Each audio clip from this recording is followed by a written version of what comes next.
이선옥의 젠더의 속살.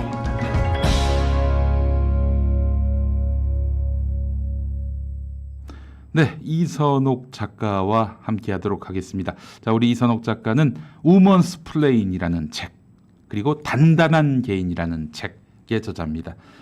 좋은 말씀 많이 들려주시는데요. 여러분, 이 책 없으시면 구매해 주시기 바랍니다. 우먼스 플레인과 단단한 개인입니다. 두 권 산다고 뭐 집안 경제가 뭐 무너진다든지 그러진 않잖아요. 예, 우먼스 플레인 그리고 단단한 개인 많이 관심 가져주시기 바라겠습니다. 이선옥 작가님. 네, 안녕하세요. 이선옥입니다. 이 정도면 됩니까? 책 좀 많이 소개해달라고 하셨는데. 예. 아니, 제가 그 코너 제목도 네. 이한배 기자님 그 경제의 속살 그 코너의 인기에 슬쩍 숟가락을 좀 얹어 가는 게 아닌가. 네, 계획대로 되고 있습니다. 네, 감사합니다. 뭐 인생이 다 그런 거죠. 뭐. 예, 예. 자, 이선옥 작가와 함께할 젠더의 속살. 뭐 어떤 내용인지 여러분들 이미 짐작하실 거예요. 요즘에 박원순 시장 타계 이후에 이거는 아닌 것 같은데 하시는 분들이 많이 계신단 말이죠.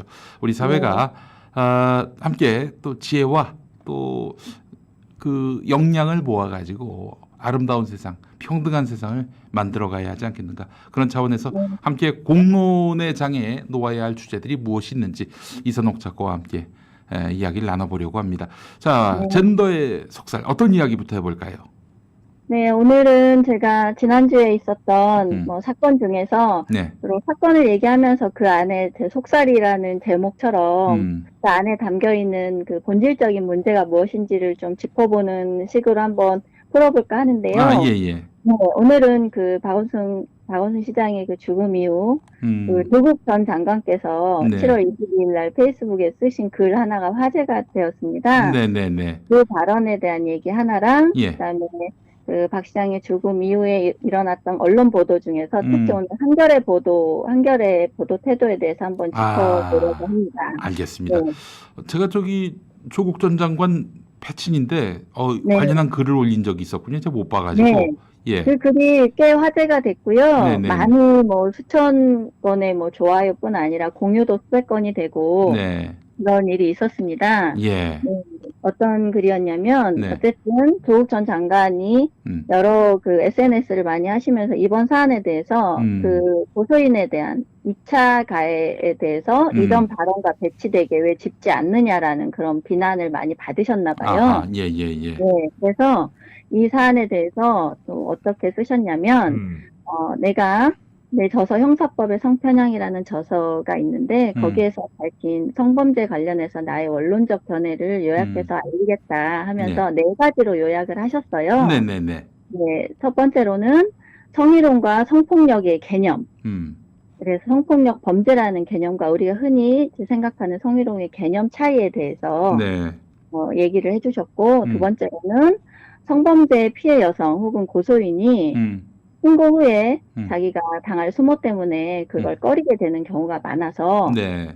2차 피해, 제2차 피해자화가 초래된다. 이를 막기 위해서는 형사 절차 제도에서 실무의 개선이 필요하다. 라는 얘기를 하셨고, 세 번째로는 그렇지만 그렇다 해도 성범죄의 피의자나 피고인이 유죄로 추정되어서는 안 된다. 네. 이것이 형사 절차의 기본이다. 네네네. 그래서 피해자들이 꽃뱀으로 취급되어 고통받는 경우도 많지만 네네. 억울하게 성폭행 범죄로 무고를 당해서 고통을 받는 경우 역시 실제한다.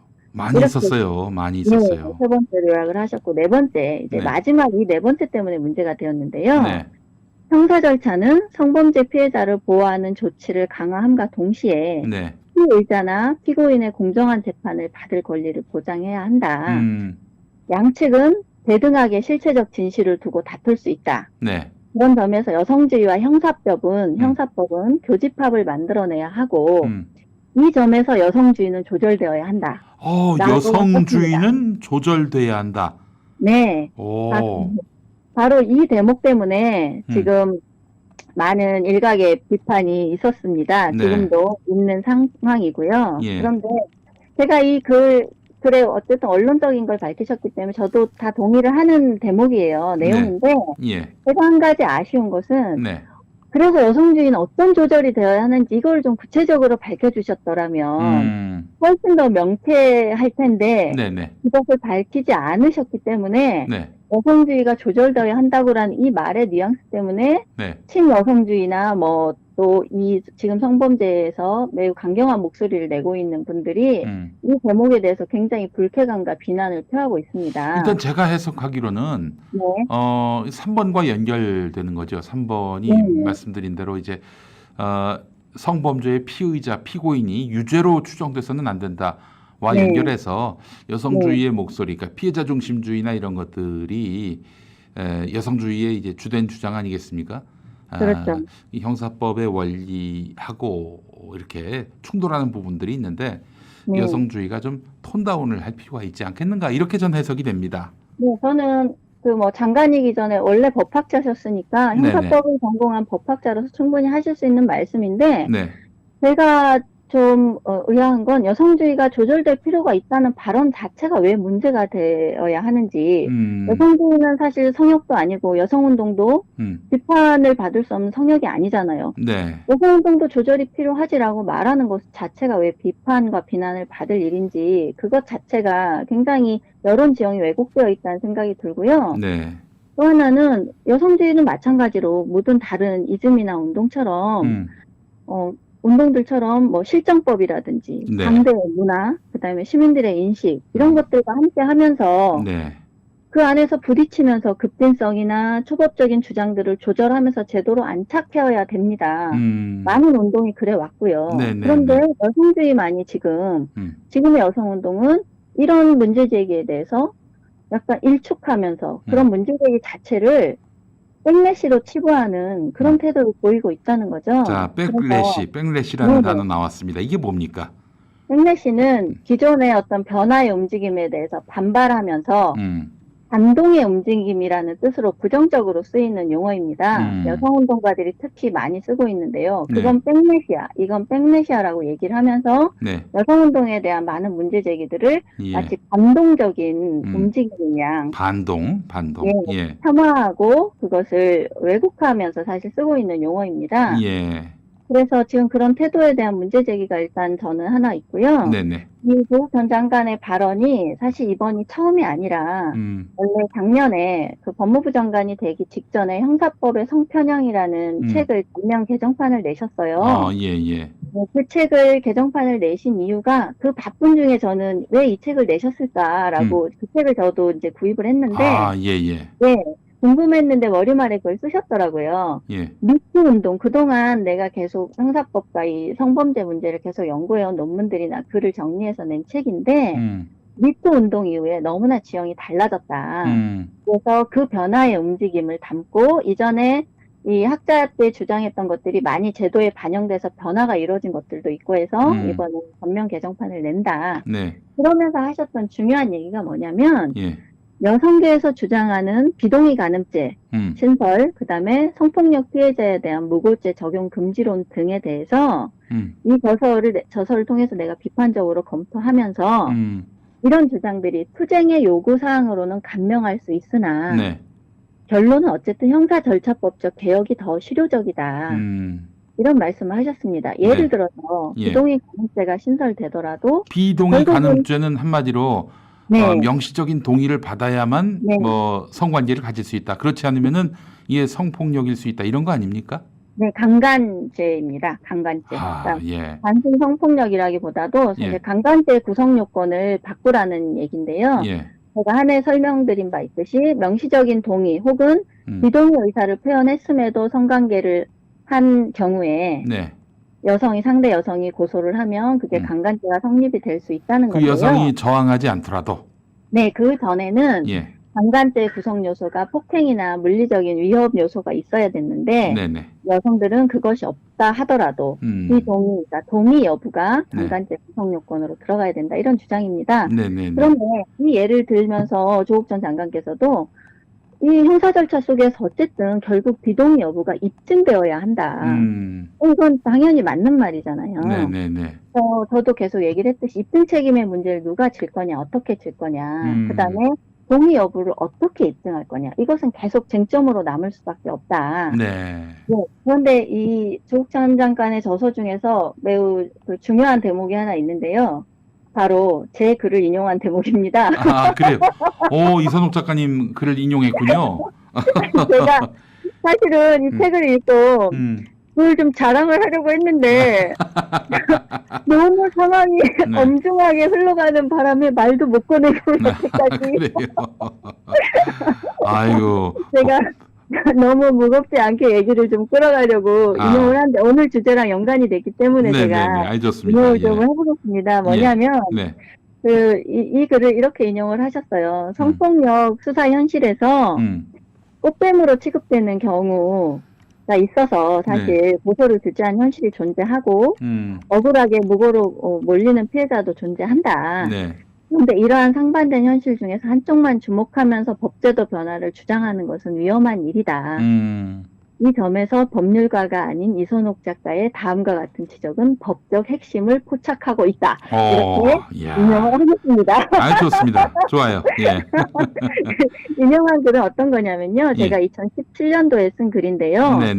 법무부와 대검찰청에서 무고죄 수사 예외 적용 지침을 행정 그 매뉴얼로 개정하면서 제가 그 매뉴얼을 대검찰청하고 법무부죠? 네네. 대검찰청과 법무부에서 개정한 성범죄 수사 적용 예외 매뉴얼 개정안에 대해서 제가 비판한 글입니다. 그 글을 인용을 하셨는데요. 그 글의 일부를 제가 인용하셨는데 제가 그러니까 오늘 크게 한 가지는 성범죄 영역에서 형사법은 어떻게 조절되어 왔는가를 말씀드리고 그 다음 여성주의는 그럼 과연 어떤 조절을 해왔는가 그리고 어떤 조절이 필요한가 이렇게 크게 두 개로 나누어서 한번 얘기를 드려볼게요. 네, 2018년도 5월 달에 법무부와 검찰에서 성폭력 수사 매뉴얼을 개정했습니다. 주제는 그 주요 내용은 성범죄 피해자들이 무고로 고소될 경우에 성폭력 사건 수사가 종료될 때까지 무고 수사를 중단하기로 했다. 이렇게 밝히고 지금 현재 시행 중입니다. 근데 이 매뉴얼은 본래 태동인 법안이었습니다. 입법 발의를 2016년도에 정승숙 의원 등이 일부 입법 발의를 했는데 이 법안의 핵심은 성폭력 범죄 처벌 등에 관한 특례법 일부 개정 법률안이었어요. 여기에서 그 검찰 기소 전이나 재판 확정 전까지 사실상 무고와 관련된 조사 재판 등을 할 수 없다는 내용이었습니다. 뭐 대개는 이제 남성이 뭐 성폭력을 한 게 없는데 여성이 나를 성폭력범으로 지목했다. 이 여성에 대해서 무고죄로 나는 고발하겠다. 재판을 진행해달라. 이렇게 할 수가 없다는 거죠.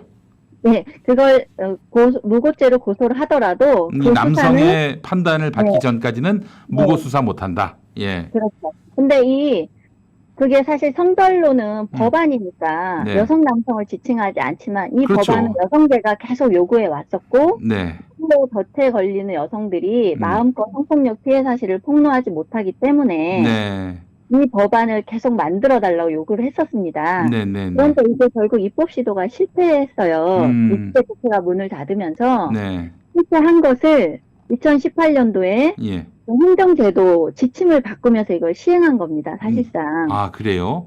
네, 그래서 이게 이제 입법으로는 사실 어렵고 많은 과정을 거쳐야 되지만 이렇게 행정부처 하나가 매뉴얼을 개정하니까 너무 쉽게 적용이 돼버린 거예요. 아, 국회 입법이 아니라 그냥 그 행정부에서 행정부에, 국무회의 의결로. 네, 아니요. 그거는 국무회의까지 가지도 않았어요. 아, 이것은 그래요? 그냥 법무부와 대검찰청에서 수사 매뉴얼이란 게 있습니다. 그런데 그 수사 매뉴얼을 그냥 개정한 거예요. 그래요? 그러니까 한 부처의 그냥 행정 지침일 뿐이라고 해서 위헌 소송을 갔는데 이게 패소했어요. 이거는 그러니까 법률이 아니기 때문에 위헌 심판의 대상이 아니다라는 이유로 기각이 됐습니다. 위헌 심판의 대상이 아니다. 그런데 이게 어떤 경로로 이게 법무부가 시행을 했냐면 그 끊임없이 요구한 그 여성운동의 결과 법무부에서 설치한 그 법무부 성희롱 성범죄 대책위원회라는 민간인들을 영입해서 구성한 기구가 있었습니다. 당시 위원장이 권인숙 당시 한국여성정책연구원장이셨고 지금 현재 더불어민주당 비례대표 의원으로 이제 21대 입성하신 분입니다. 네네네. 유명한 페미니스트이고 여성운동가 출신이시죠. 네. 이 의원께서 활약하신 그 대책위원회에서 법무부와 대검찰청에 권고를 하는 것을 권고안을 수용하는 형식으로 이게 실시가 되었습니다. 네. 이 매뉴얼에 대해서 조국 전 장관께서 이제 큰 틀에서 동의하지만 사실상 이제 양측의 그 균형 잡힌 조치를 위해서 절충적인 입장이라고 밝히신 게 바로 그거예요. 네. 무고 수사를 원칙적으로는 중단하되 네. 객관적으로 성범죄 허위 시사라는 점이 확인되거나 네. 수사기관이 무고죄를 별도로 인지하는 예외적 상황에는 수사에 착수할 수 있어야 한다. 자, 다시 한번 정리하면 피해자에 대한 무고 수사를 중단하되 객관적으로 이 제기된 성범죄가 허위 사실로 드러났거나 네. 수사기관이 무고죄를 별도 인지하는 그 파악되고 또 네네. 확인되는 이런 상황이 발생하면은 재판 네. 중이라도 이 수사에 착수할 수 있다. 무고죄 네. 수사에 착수할 수 있다. 이런 얘기죠. 네, 그렇게 이제 절충안을 내셨는데 사실상 이거는 지금도 무고는 수사기관이 인지하면 수사를 합니다. 네.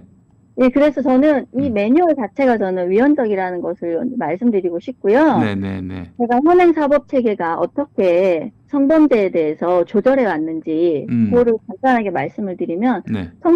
성범죄에 대해서는 네. 아주 매우 다양한 보호 조치가 많이 마련되어 있습니다. 네. 이것이 여성운동의 성과이기도 하고 우리 시민사회 인권의식의 성숙이기도 한데요. 네네. 성폭력 피해자의 경우에서는 성폭력 범죄 처벌 및 피해자 보호 등에 관한 법률이 있습니다. 네네. 그래서 피해자를 특정해서 파악할 수 있는 직업, 용모 같이 정보 공개도 금지하고 있고 피해자의 사생활에 관한 공개나 누설도 금지하고 있습니다. 예. 그리고 신변보호 청구권도 있고요. 네. 이걸 통해서 신체적, 정서적 안전을 보호하고 네. 또 인격과 명예의 손상을 막는 조항들도 있습니다. 이렇게 많은 제도들이 성범죄 피해자 보호에 보장이 되어 있습니다. 그런 조절 과정을 거쳐온 거죠. 그런데 과연 여성주의는 무엇을 조절해 왔는가? 여성주의는 조절의 필요성 자체를 부인합니다. 이런 무고죄 적용 예외 매뉴얼에서도 여성계는 입법을 요구했습니다. 이런 법안의 위헌성 같은 것은 아예 보질 않아요. 여성들이 힘들어. 여성들이 이것 때문에 위축되고 주저돼. 그러니까 여성들에 한해서 무고죄 수사하지 마. 이것이 요구사항입니다. 그리고 그것에 대해서 비판을 하면 사법체계는 남성 중심적이기 때문에 다 바뀌어야 한다. 이렇게 주장을 합니다. 네. 저는 이런 태도들은 정말 조절되어야 하고 실제 조절되어야 할 것들이 또 몇 가지가 있죠. 가장 크게는 여성계는 여성은 피해자라는 원칙으로 사건을 해결하려고 합니다. 네. 그 편향이 위험한 것은 특정 성별의 자유를 위해서 타인의 자유를 제한하라고 요구한다는 것입니다. 이것은 우리 헌법이 보장하고 있는 동등한 법률적 지위를 보장받을 권리. 네. 이것은 우리가 가지고 있는 기본권인데 이것을 정면에서 훼손하는 발상이거든요. 그런데 이것을 계속 어떠한 조절도 없이 계속 주장하고 있다는 거예요. 네네네. 그래서 제가 한국의 여성주의가 주장하고 있는 이런 초법적이고 위헌적인 요구들이 어떤 게 있는지 간단하게 한 4가지로 정리를 해봤는데 첫 번째로는 입증 책임의 문제입니다. 입증 책임. 네. 우리 형사법은 입증 책임을 검사, 즉 그 검찰 측에서 지도록 하고 있습니다. 통상 그래요. 그 누군가를 그 죄인으로 만들려면 검찰이 다 수사해가지고 범죄 사실을 규명해낸 다음 법원에다가 이 사람 처벌해달라고 요구해야 되는 건데 그 입증 책임을 굳이 검찰이 하지 말란 얘기예요, 그럼? 이렇게 얘기하고 있습니다. 여성 운동가들은 피해자에게, 그러니까 피해자인 여성에게 왜 저항하지 않았느냐고 묻지 말고 가해자에게 이 성관계를 동의받았느냐고 물어라. 그래서 동의 여부를 가해자에게 물어서 네가 동의받지 못했다는 것을 입증하지 못하면 강간으로 처벌해라는 겁니다.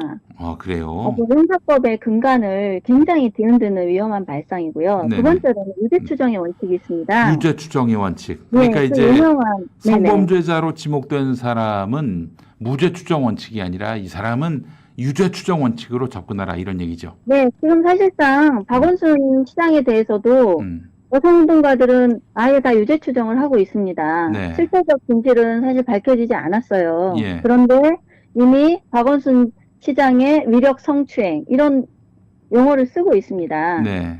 그래서 뭐 박노자 선생 같은 그 유명한 진보 좌파 지식인은 성범죄에 한해서는 유죄 추정의 원칙을 적용해야 한다라는 말을 공개적으로 글로 쓰신 이런 경우도 있고요. 네. 지금 사실상 유죄 추정의 원칙을 적용하고 있죠. 미투 같은 뭐 운동도 마찬가지고 가해자로 지목하는 즉시 유죄로 취급하지 않습니까? 네. 박원순 전 시장 사건에서도 여성 그 단체들이 그 고소인을 만난 지 하루 만에 바로 피해자 지원을 하겠다고 나섰습니다. 네. 하루 만에 일방의 주장만을 듣고 바로 피해자로 단정하고 박원순 전 시장을 가해자로 규정을 한 다음에 피해자를 지원하겠다라고 했습니다. 저는 이런 태도들 물론 운동이기 때문에 그럴 수 있다고 하지만 이게 사법체계에선 이게 용인되어서는 안 된다는 거예요. 그런데 그것을 계속 사법체계 안에 그것을 녹여 넣으려고 주장을 하고 있다는 거죠. 그다음에 세 번째로는 권리의 단위를 성별로 인식한다는 겁니다. 이게 무슨 말입니까? 네, 근대 인권의 원칙에서 가장 본질적인 전제는 권리의 단위는 개인이라는 겁니다. 우리 인권에서 가장 근대적 요소는 그거예요. 본질, 개인. 각각의 개인은 모두가 권리를 가지고 있고 우리가 천부 인권이라는 얘기를 하잖아요. 네네네. 그래서 그 개인들이 국가든 종교든 성별이든 어떤 요소에도 내 권리를 침해받지 않고 내 고유의 권리를 지킬 수 있는 그걸 보장하는 게 근대 인권의 원칙이고 네네. 근대 모든 사법체계의 근간입니다. 우리 헌법이 보장하는 기본권이나 법적 권리의 단위도 모두 개인입니다. 그런데 여성운동은 여성이라는 성별 전체를 권리 단위로 규정을 하고 있습니다. 이것은 매우 심각한 문제입니다. 지금 이런 성범죄, 무고죄 이거는 개별 케이스마다 다 다른데도 여성들이 무고에 덫에 걸리니 무고죄를 수사를 하지 마라 이렇게 요구하고 있는 거잖아요. 이런 식으로 아주 그 근대적인 인권이나 그 사법적 형사법 체계의 아주 본질을 되게 성별로 이렇게 평행화 시켜버리는 그런 위험한 주장을 지금 펴고 있다는 거죠. 예. 그다음에 네 번째로는 피해자화 전략입니다. 여성을 어떤 사안에서든 고정불변의 피해자로 두려는 전략인데 이것을 빅팀 페미니즘이라고도 해요. 지금 여성주의는 한국의 여성주의는 이 네 가지의 기본에서 운동을 펼치고 있습니다. 네. 그래서 조절되어야 한다고 얘기하신 그 저는 조국 교수님의 말에서 이 설명이 생략된 부분이 제가 생각할 때는 이런 부분들이 아닌가. 네, 여성들이 지금 여성주의가 주장하고 있는 유연적이고 초법적인 이런 발상들에 대해서 조절이 필요합니다. 여성주의는 사회 구성원으로서 자기 운동에 책임성을 가져야 됩니다. 네. 여성운동만이 아니라 모든 사회 전체를 보는 통합적 사고가 필요한데 그것을 보지 않고 지금처럼 성범죄에 대해서 엄벌주의, 또 엄단주의, 여론재판, 회생불가한 처단, 그다음에 민세범죄화, 그다음에 주관적인 감정을 기준으로 하고 있는 이런 운동을 제고해야죠. 조절해야죠. 그런데 그 조절할 의사가 전혀 없다는 것을 저는 늘상 확인합니다. 네, 알겠습니다. 자, 이선옥 작가님 시간이 그러게요. 저 한겨레 보도 얘기를 전혀 꺼내지도 못했네요. 다음 주에 하시면 어떨까? 이거 꼭 얘기해야 됩니다. 이거 저 얘기 안 하면 안 돼요. 예. 네네네, 알겠습니다. 자, 그러면 또 우리 이선옥 작가님과 다음 주 월요일에 박원순 시장의 타계와 관련한 한겨레 보도 태도 짚어보는 시간 갖도록 하겠습니다. 네. 오늘 다음 주에 시간 조절을 잘 해보도록 하겠습니다. 아닙니다. 오늘 좀 앞에 시간이 좀 길어져가지고 긴 말씀을 듣지 못했네요. 자, 이선옥 작가님 오늘 말씀 잘 들었습니다. 네, 고맙습니다.